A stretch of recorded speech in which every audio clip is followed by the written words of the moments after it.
Hi, my name is Dr. Melik, and today we will be discussing the movements in violin performance, their types, their necessity, and their use. Let's get started.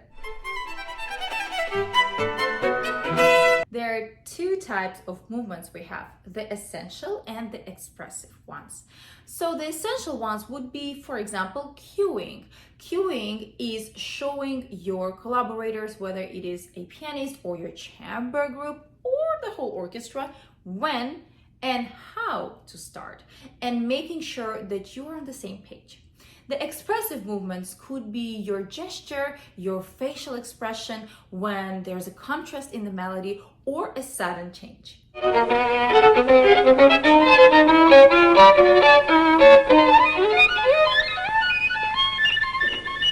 Now, there are different types of violinists out there. Some of them are known for being extremely stern in their facial expressions, not really moving, and not really showing any type of excitement in their face or in their body language.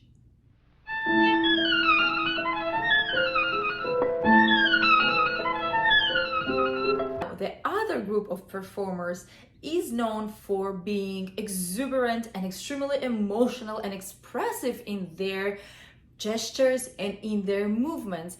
And these are usually a lot of fun to watch.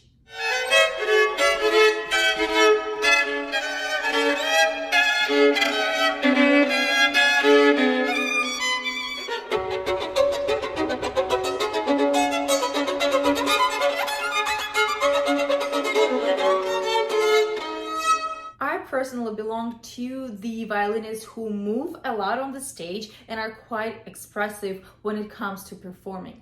However, I learned a few key aspects, whether we're talking about the essential or expressive movements, that I want to share with you.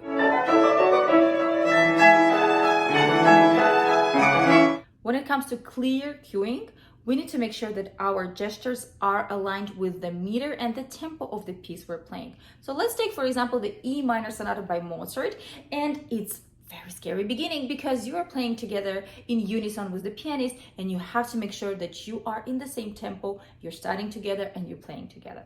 The first thing is to actually make sure that you have an eye contact.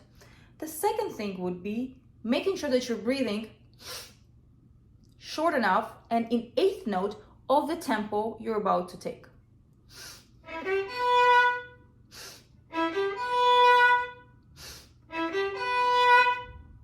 Notice how short and precise is my breathing. It is not like this, because this way it's going to be very hard for my accompanists or for my colleagues to know which tempo we're playing in. The second key aspect would be a stylistic appropriateness, and my gestures will have to reflect on the style and period of the piece that was written. For example, I'm going to play Bach Chaconne, and I'm going to stand still for quite some time because it is quite a fundamental and very serious piece.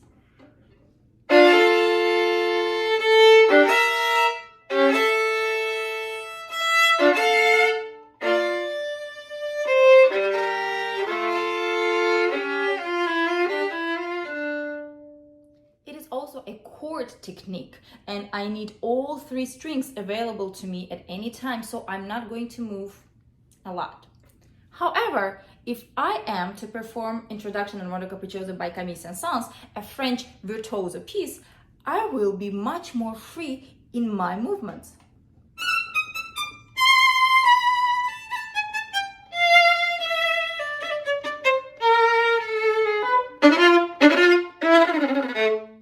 Now, even in our expressive movements, we need to remain calculated and smart. For example, let's take the beginning of the Violin Concerto by Niccolo Paganini.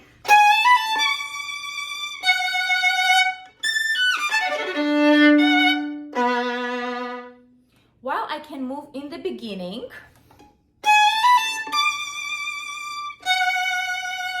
as I approach the high A, I really want to make sure that I am stable and steady as a rock. So when I play the passage, nothing interferes with my bow gestures. And here, I'm safe to create this big gesture. Well, do I practice those movements or do I let them to be natural in the moment? And my answer would be you can practice those movements and you should. The best practice would be playing in front of the mirror or recording yourself, because oftentimes when we are practicing, we're so consumed with a gazillion things we need to do and the technical aspects of playing that we don't have enough bandwidth and time and energy to see how do we look from the side.